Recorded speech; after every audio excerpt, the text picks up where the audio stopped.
অসম জাতীয়তাবাদী যুৱ ছাত্ৰ পৰিষদৰ বোকাজান আঞ্চলিক সমিতিৰ সৌজন্যত অসমৰ জাতীয় শ্বহীদ তথা সংবাদ জগতৰ ধ্ৰুৱতৰা জাতীয় বীৰ পৰাগ কুমাৰ দাসদেৱৰ আজি 28তম যি মৃত্যু বাৰ্ষিকী, তেখেতক আজি আমি আমাৰ পৰিষদৰ কাৰ্যালয়ত প্ৰতিচ্ছবিত পুষ্পাঞ্জলি বন্তি প্ৰজ্বলন আজি আমাৰ কাৰ্যসূচী ইতিমধ্যে হৈ গৈছে। আৰু আমাৰ এই কাৰ্যসূচীত বোকাজানৰে বহুকেইটা অনুষ্ঠানৰ প্ৰতিষ্ঠানৰ লগতে জ্যেষ্ঠ ব্যক্তিসকল উপস্থিত আছিলে।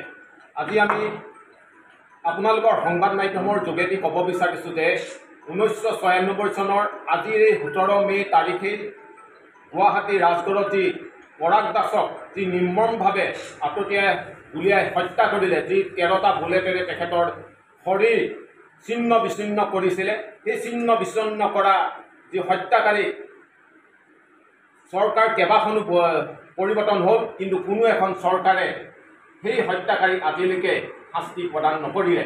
কিন্তু আমি অতিকৈ পৰিতাপ্তৰ বিষয়ে আমি অতিকৈ দুখ পাইছোঁ যে এনেকুৱা এজন ব্যক্তি, এনেকুৱা এজন অসমৰ মনীষীক যে আমি হেৰুৱাবলগীয়া হ'ল জাতিটোৰ বাবে আজি দুৰ্ভাগ্যজনক। আজি যদি পৰাগ দাস জীৱিত অৱস্থা হৈ থাকিলেহেঁতেন, জাতিটোৱে কিন্তু আজি যি আমি দুৰ্ভোগ ভুগিবলগীয়া হৈছে, আজি অসমৰ খিলঞ্জীয়া মানুহে যি অধিকাৰৰ বিষয়ে যি চিঞৰিবলগীয়া হৈছিলে, পৰাগ দাসে কিন্তু তাহানিতে বুজি পাইছিলে যে ভাৰত ৰাষ্ট্ৰত শোষণ আৰু বঞ্চনাৰ বিৰুদ্ধে তেখেতে হাতত কলম তুলি ৰোৱাটোৱেই পৰাগ দাসৰ এটা অপৰাধ আছিলে। সেইবাবে তেখেতক গুপ্ত হত্যাৰ দৰে তথা তেখেতক মুক্ত হত্যা কৰি পেলাই তেখেতক আমাৰ মাজৰ পৰা আঁতৰাই লৈ গ'ল। সেইকাৰণে আমি ক'ব বিচাৰিছোঁ যে কোনো এখন চৰকাৰে কিন্তু পৰাগ দাসক ন্যায় নিদিলে তথা পৰাগ দাসৰ পৰিয়ালটোক ন্যায় দিয়াৰ পক্ষ নল'লে। সেইবাবে আমি ক'ব বিচাৰিছোঁ যে পৰাগ দাসৰ আত্মাই সদ্গতি পাওক, পৰাগ দাসৰ আত্মা শান্তিত থাকক আৰু অসমত অনাগত দিনত আকৌ এজন পৰাগ দাস জন্ম হোৱাটো আমি অসম জাতীয়তাবাদী যুৱ ছাত্ৰ পৰিষদে বিচাৰোঁ।